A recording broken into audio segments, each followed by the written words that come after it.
From the Weston A. Price Foundation, welcome to the Wise Traditions podcast for wise traditions in food, farming, and the healing arts. We are your source for scientific knowledge and traditional wisdom to help you achieve optimal health.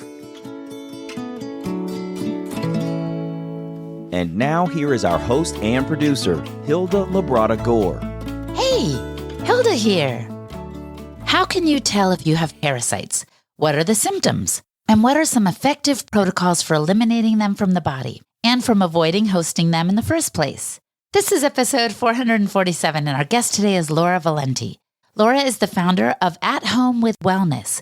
She is a functional nutritional therapy practitioner, certified GAPS practitioner, and much more. Laura today goes over the many symptoms of an imbalance of parasites in the body, including digestive issues, constant itchiness, indigestion, allergies, asthma, eczema, and even food sensitivities. All of these could be a sign that parasites are in the body. Laura today explains that testing for them isn't always conclusive, and she offers suggestions for the best way to determine if you have parasites or a parasite imbalance. She also reviews the role of parasites. Yes, nature uses them to clean up the garbage in our bodies, to such an extent that some people even take in a parasite by choice. Finally, Laura explains how an imbalance can lead to trouble and what to do about it. She gets very specific about how to avoid being a good host to parasites, offering simple tips like thoroughly washing produce, maintaining a clean home, ingesting specific herbs, and also making sure that our beloved pets don't accidentally transmit their parasites to us. Before we get into the conversation, I want to remind you that we have an email list that gives you a direct line of communication with the Weston A. Price Foundation. Join our email list today to stay abreast of action alerts in your area, along with important topics of interest related to food freedom, upcoming events, and much more. Censorship is real, so stay in touch with us directly. Go to westonaprice.org and click on the yellow button on our homepage to sign up. I'll put a link in the show description to make it easy for you to join us and get just what you need. This is Hilda Labrada Gore, and you're listening to Wise Traditions. Welcome to Wise Traditions, Laura. Well, hello. I'm so excited to be here and to share with everybody.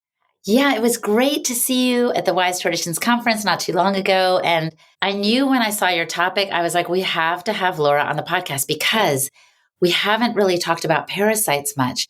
And I want to kick things off with a story. I think you told me a friend of yours, or rather a client came to you. She was 70-something and she had a rash on her arm. Talk to us about how you all discerned that parasites had something to do with it and what the result was. It was just a small rash really on the elbow. So in the bigger picture of life, some of us would not even care, would be like, that's nothing, maybe it itches a bit, but let it be. Well, she's very astute, mindful, works with some amazing functional medicine doctors and clinicians and such. So she's very on top and aware, but nothing was addressing it. So I did some of the autonomic response testing, the work of Dr. Dietrich Klinghart's protocol, and was able to discern it was parasites. So that was creating this rash, and sometimes it'd get worse, maybe closer to the full moon and things like this. So we did this work and the rash would go away and maybe be 9 months later. And she's like, Laura, the rash is kind of back again. I'm like, okay, we probably needed to continue with that herbal protocol. We probably made a big change in the parasite load, but hadn't completed it. So then we would correct it, update it. So neat thing is that she would deal with poison ivy. And so many people deal with poison ivy, not everyone, but it would create a pretty big histamine response that was pretty bothersome for her. And pretty much every year, or a couple times every year, she would go through poison ivy. And so the great news is, after addressing those parasites, she no longer responds to poison ivy in this manner at all. So our terrain is so interwoven, and parasites absolutely increase histamine response. So we'll probably hit on that here at some point, but any histamine response from allergies, foods, environment, anything, we got to consider parasites. So that was pretty special because the reward was far greater than just not having this little itchy rash. Yes, and maybe I'll even share this now since we're on this story, and it gets to the complexity of the issue, is testing is so hard to find and accurately find and assess for parasites.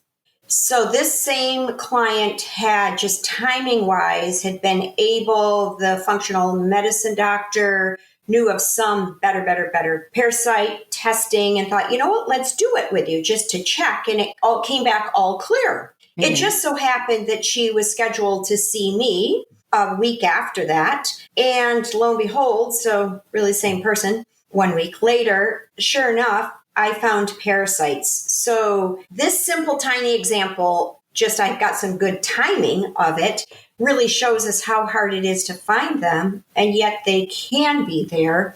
We can physically see them, but then systemically, they are inflaming us, hence our response to poison ivy. So a small example, but yet a great view of why we are challenged. Oh my gosh, I have so many questions, but let me start with this. How did you first become aware of Dr. Klinghart's protocol, and what does it involve? Yeah, that's a great question. So that was probably 15 years ago. I first learned of Dr. Klinghart, had followed his work during that time. Then about 6 years ago, trained with another person who was using his protocol. Then March 1st, 2020, got to train in person with Dr. Klinghart.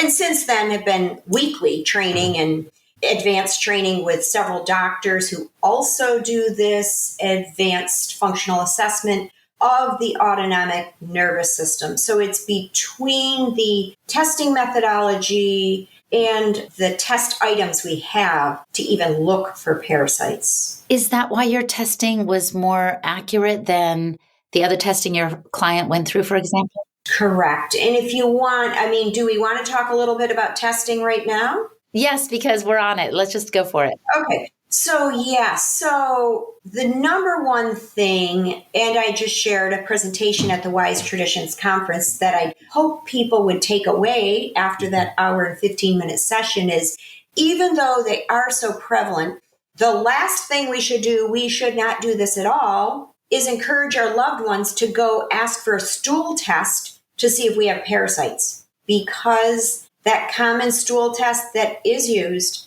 will miss at least 80% of the time.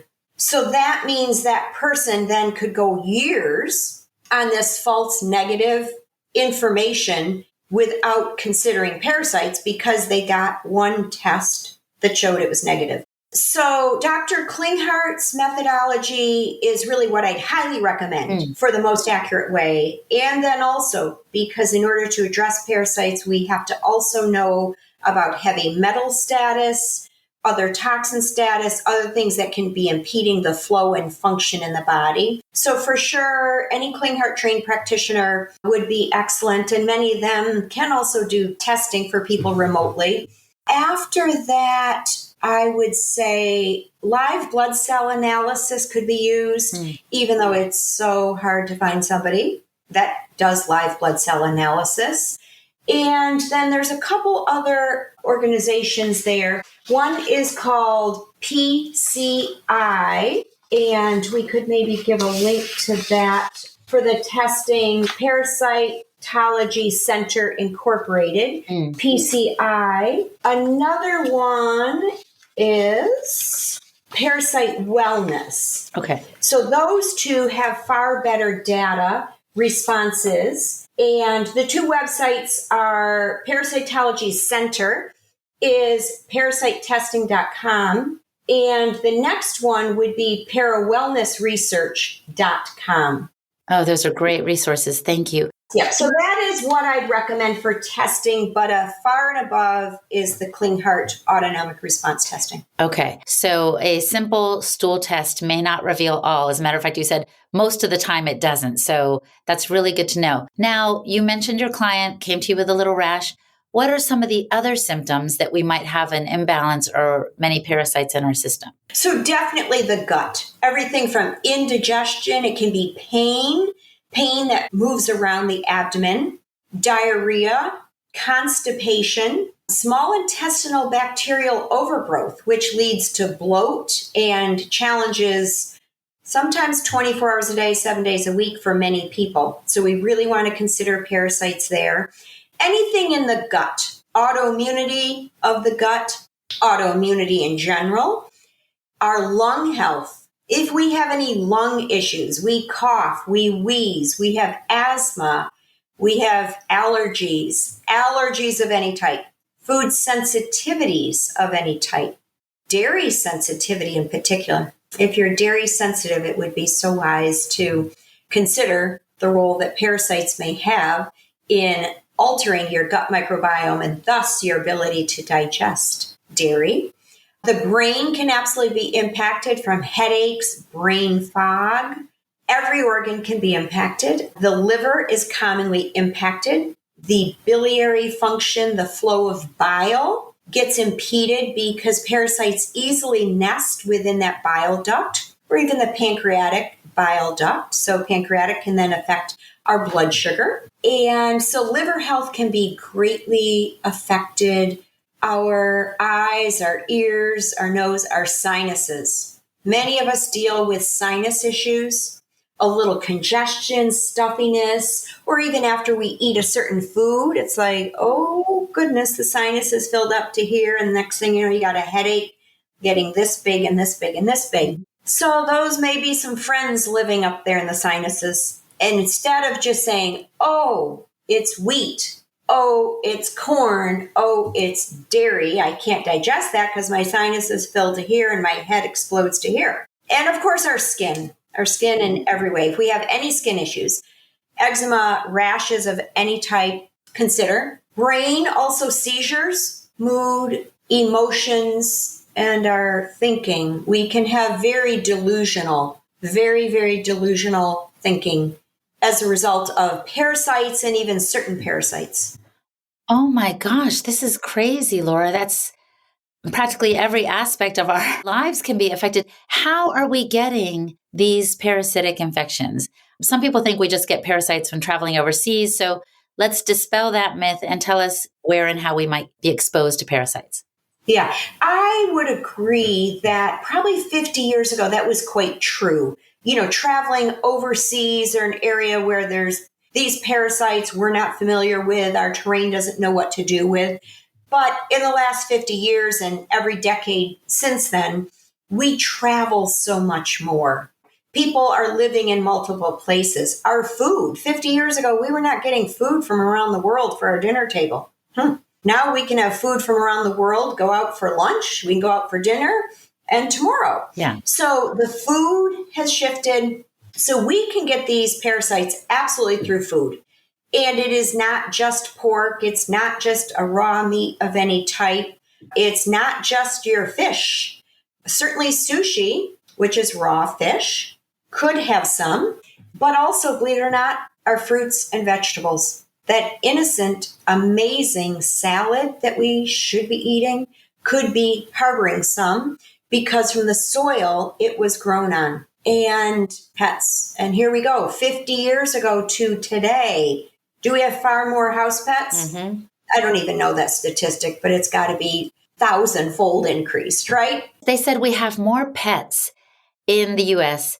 than children. Oh my goodness. So this, again, that's a huge reason. So again, compared to 50 years ago, this is a big deal. So those house pets, cats or dogs, they lick us. They're on our bedding. They lick children, babies. And within a family, we will often share them as well. Caregivers, sneezing, somebody sneezes, you're around them. That could be a transmission thing. So really look at the food, look at your water, whether it's your well water, but believe it or not, public water can have them as well. Wow. So it's like they're everywhere, but they certainly must have a role besides messing our health up. What is their role in the ecosystem of life, if you will? Yeah, so they actually do have an amazing role, and in a way, they're super beneficial for us. In a controlled manner, they can be very beneficial for us. So they come in to help clean up our garbage. So now, even if I use that 50-year mark, I guess it's making some sense for me to use that 50-year mark. So the amount of toxins we have in us now compared to 50 years ago is far greater. And maybe let me just use one of them, the mercury silver amalgam filling. So I don't know how many years ago, it was a little greater than 50 years ago that's been around, but many of us could have had some of them in our mouth. Heavy metals are dangerous and toxic. We weren't to have mercury in our body like this. And there's other metals that we may be taking in just through our water supply, through our occupation, how we're working. So these toxins and even infections, so heavy metals, infections of many types, the parasites will actually take those in and hold on to them. And they can hold many times their weight in these toxins. So it is actually protecting us. So this sounds good, except if the toxin load we have is a lot, and then the parasitic load we have is a lot, and then we feed them a lot of carbohydrates and sugar and processed foods and other things, and increase the growth of the parasites, then it becomes way out of balance. So what started as a good little protective mechanism becomes uncontrollable, and then we develop symptoms, whether lung health or brain health or heart health or liver health or our skin. We get rashes. We develop food sensitivities, food allergies. So it goes out of control in a super regulated form. There are some people that will actually take in a worm by choice. They'll take in a whipworm, and it can be used because parasites greatly affect our immune system modulation, the Th1, Th2 arms of the immune system. Parasitic overgrowth will throw us into a Th2 dominant, but we take one little whipworm, it comes in, lives in us, it does some immune system modulation. So some people with Crohn's or colitis, that can kind of manage their immune system, their gut for 6 months by just down-regulating that, managing this, managing that. They take a pill, kills it, they excrete it, and then they take one more in so that one stays as is. So that is a way it could get used, but the other way is the way it's living in all of us. It starts out beneficial for us, but due to our constant and increased load of toxins, it has overgrown and become unmanageable and has become a stressor.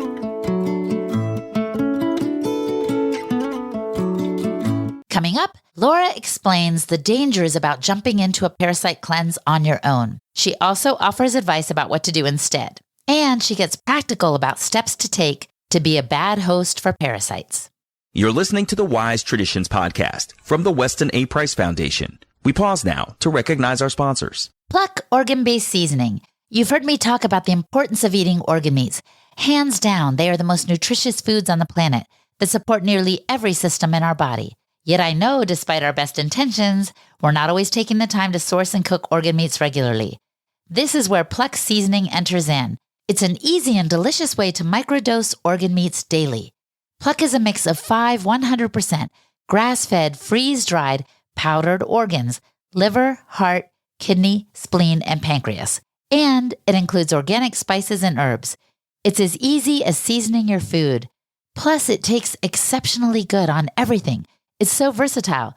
You can enjoy Pluck on vegetables, meats, fish, eggs, bone broth, popcorn, yes, popcorn, salad dressing, and so much more. Simply add the desired blend as you cook or just as a finishing touch on your product. They've even got a zesty garlic blend that has no nightshades or seeds. And for those that just want the organ meat nutrition without salt, spices, and herbs, they've got Pluck Pure, which is a 100% organ meat blend. You can add it to your smoothies, your coffee, or anything else with flavor. For a limited time, the Wise Traditions audience can get 20% off their Pluck order by heading to eatpluck.com/wise. And the WISE 20% off code is automatically applied when you go to that site. So again, go to eatpluck.com/wise and get your Pluck today. An optimal carnivore. They also understand that organ meats are some of the most nutrient-dense foods on the planet. So they have started sourcing 100% grass-fed organ meats from New Zealand, freeze-drying the organs, and encapsulating them into convenient bovine gelatin capsules. They chose New Zealand because it is a pure source a pristine land with rich soil, lush greenery, and one of the cleanest environments on earth. And their products are 100% grass-fed and grass-finished, and free of hormones, pesticides, antibiotics, and GMOs. And since they know our ancestors would have eaten the whole animal, they've created a unique blend of 9 different organs, a powerful combination, including beef liver, brain, thymus, heart, kidney, spleen, pancreas, lung, and gallbladder. It's a real nose-to-tail solution for those who are trying to get accustomed to organ meats or who are on the go and need a quick way to take them in. What's nice about Optimal Carnivore is they also plant 1 tree for every product sold, which helps the environment. So go to amazon.com/optimalcarnivore and use the code Weston10 for 10% off all of your purchases. That's amazon.com/optimalcarnivore and the code Weston10. This is Hilda Labrada Gore, and you're listening to Wise Traditions. Wow, so I feel like many of us may be walking around with a parasitical imbalance, if you could phrase it that way, and simply unaware of it. Would it be smart for us to do some kind of cleanse, just having heard what we've heard today? A parasite cleanse sounds like a great thing. It is a great thing, but there's about 20 different buts. So, for example, I said that they hold on to our toxins, which is pretty genius. So if we took an approach, and we don't know what our toxins are, right? And we took an approach, we're just going to go after these parasites. We start killing the parasites, and it's loaded with a ton of mercury or other heavy metals. If we don't have something in place that was doing the work to clean that up, those metals would be released to something not as wise, because the parasite solution was a wise protector. So maybe that goes to the brain, the eyes, the lungs, other tissues, skin, developing eczema, etc.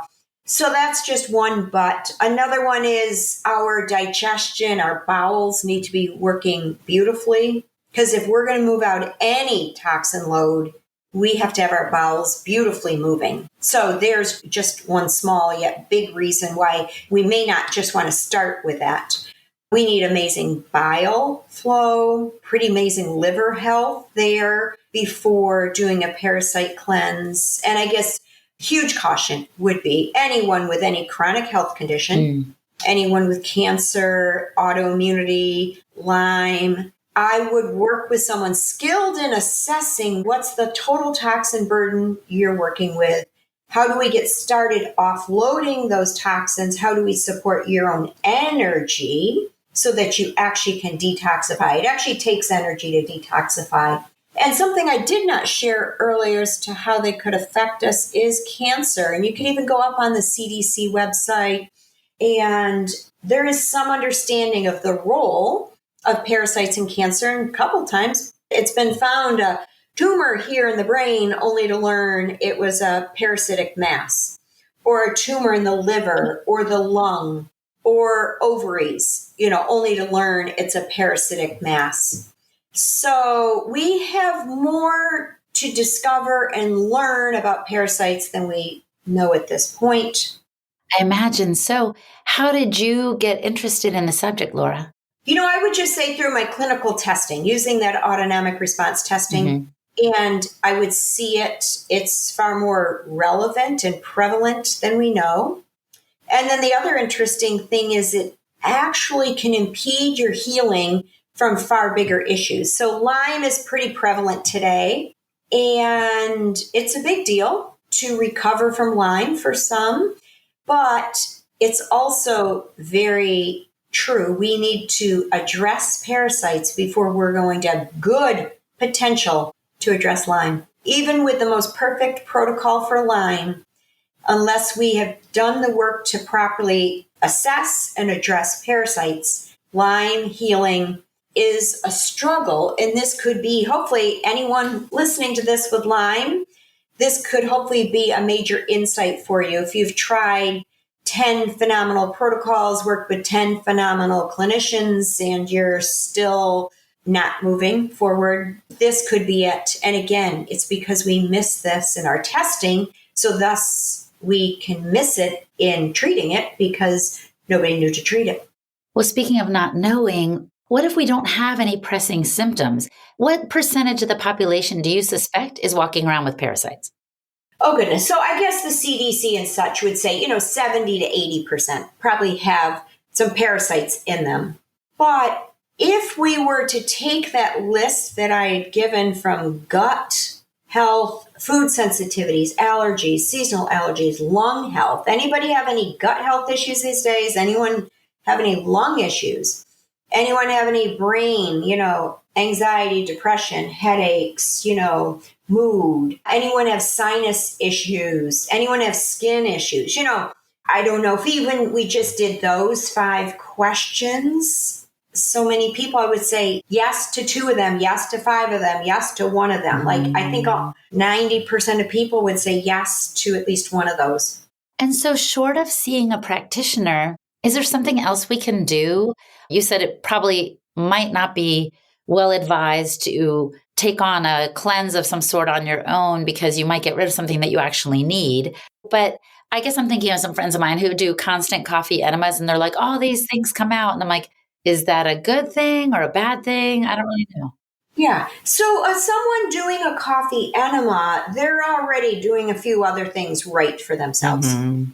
So let me back up kind of, I think, to what your question was. Here's where I'll start. Absolutely, there's something all of us can be doing so that we are not as good of a host, because that's what the issue is. The goal is for us to not be a good host. And support yourself with gut healing. Well, what does that mean? It could mean just start taking out the foods that are inflammatory, that are difficult to digest.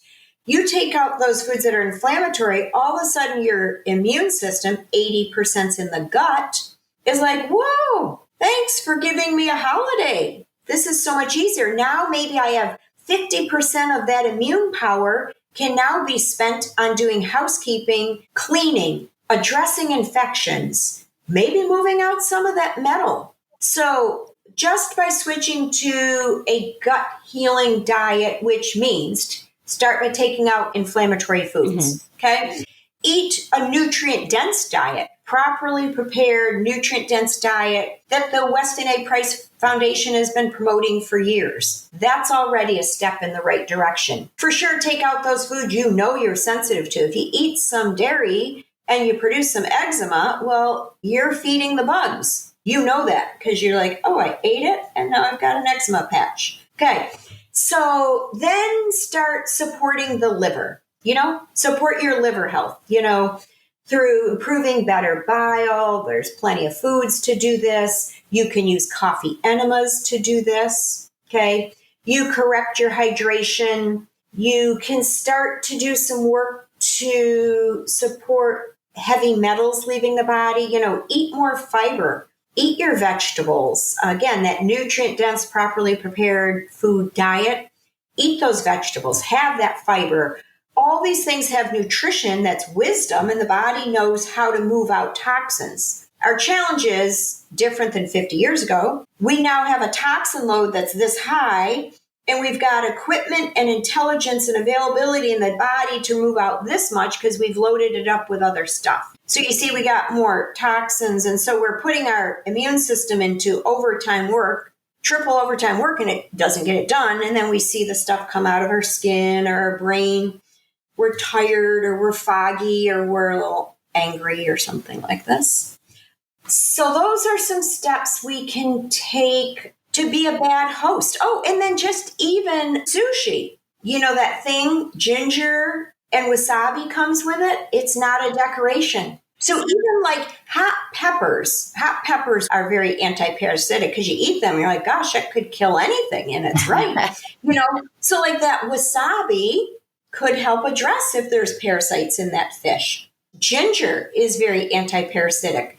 So there's no shock there as to why wasabi and ginger are sitting there right there with your sushi. They aid digestion as well.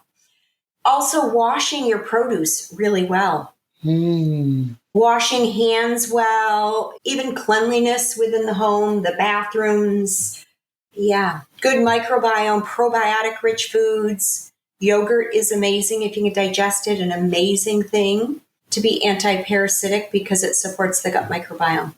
Laura, tell us another story of someone who was able to determine that they had parasites or what their symptoms were, and then what happened next. Yeah, okay. So this is, I would want to share about a client. She's in her early 30s. She's dealt with, anxiety and fatigue and a little bit of skin stuff, but great anxiety and for many, many, many years. But these days, great fatigue and brain fog. So that's really what she needed help with. Of course, she had some digestive issues.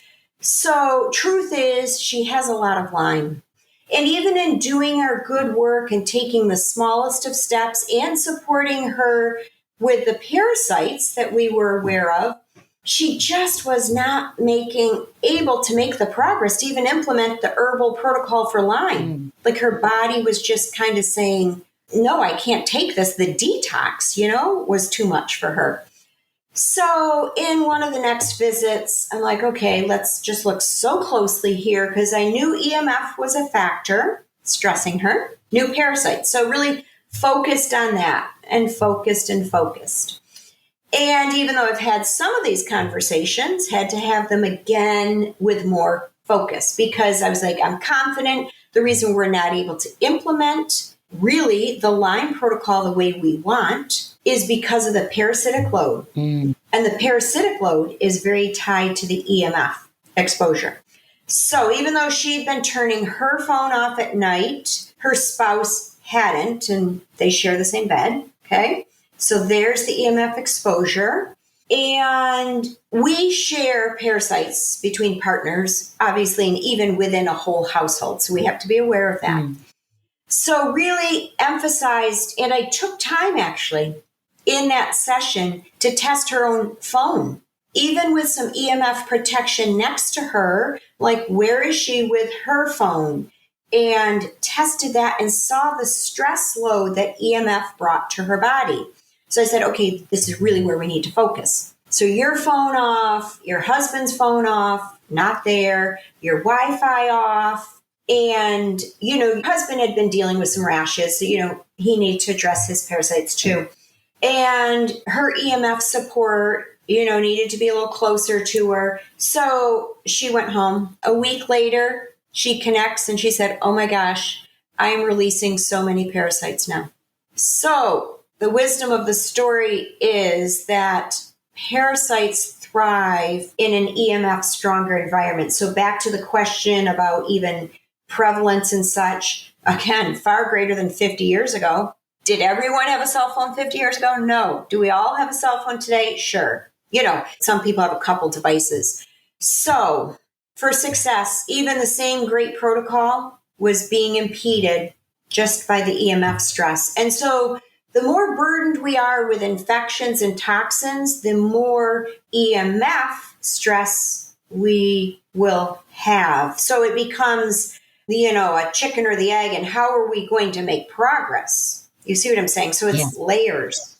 Yes, and you talked about cleaning up our homes, literally keeping them clean, being aware of that. And it means in terms of the EMFs too, people can get kill switches so they turn off their Wi-Fi at night, or there's even protective paint in certain fabrics where you can reduce your EMF load. And of course, moving out of the city is a good idea too. Yes. Now, since we're talking about solutions, I wanted to ask you, does Dr. Klinghart's protocol include some herbal mixes? If so, what are the herbs that are helpful? Yeah, so there's several different herbs that can be used. And in the Klinghart autonomic response testing, not only is it able to discern what the stressors are, but equally the testing discerns exactly what is the right protocol to address what is being seen. So we can have herbs, and let's say there's 5, 6, 7, 8, great herbs, very popular herbs, but maybe 2 of those are a home run for that person. 3 others could be kind of good, and 3 are like, don't really do anything for that person. So I'll give, some names of some herbs that are good. So black walnut is amazing. Olive leaf, vidanga. There is one that I feel pretty much, is great pretty much for most people. And that is Mimosa pudica.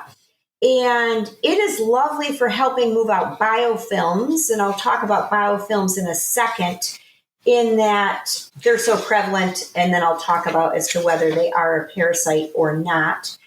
So mimosa is superb. Certainly anything with garlic, very, very, very good. You could take that in even with food. Wormwood, the name is Artemisia, is excellent and exceptional as well.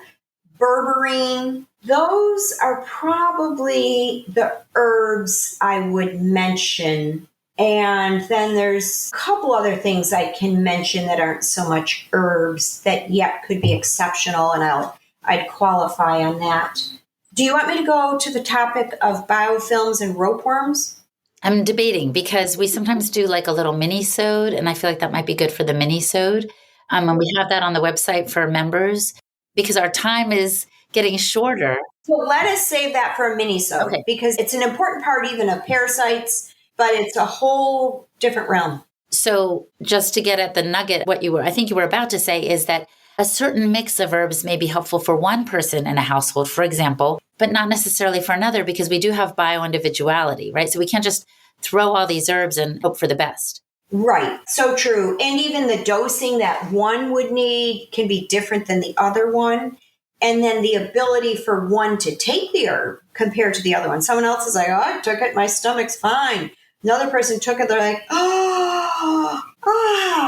or I can't take that. Yes. So there is that going for it. Yeah, that's helpful to know. And Laura, what would you say to the skeptic who thinks, oh, Laura Villanti just sees parasites everywhere. She's exaggerating about their prevalence today. Well, I would go back to the symptoms, because really it doesn't matter. If you feel fine as who you are, then that's great, because that's really all we need to be, right?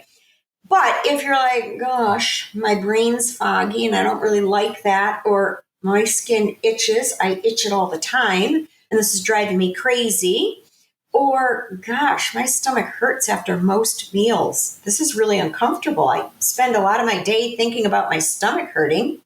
Or it's like my lung capacity is not so great. I love to take walks, but I'm kind of winded, or, I can't go hike with my family because I'm winded. So your symptoms, look at your symptoms. Are your lungs, your liver, your heart, your brain, skin, gut? Is there a symptom? That's what you want to look at. And that's what motivates us any day to take care of ourselves. Absolutely. And so I have two final questions to ask you. One is, do you have some key wisdom about parasites to share? Pets, be aware. We have so many more household pets. Their testing is more accurate than human testing, number one. Okay. Number two, they need parasite cleansing twice a year. So if they're living in your home, be assured you don't want them to have parasites and pass to you. So wisdom about pets. And then more motivation to why eat well, why take care of ourselves, why have great digestion. Because if we have those things, we'll likely be less of a good host to them. So the list could go on. I could say, wash your vegetables and eat foods that are anti-parasitic. The list could go on and on. But I think a lot of non-awareness around pets. Right. Oh, that's really helpful. And so now I want to pose to you, Laura, the question I love to pose at the end.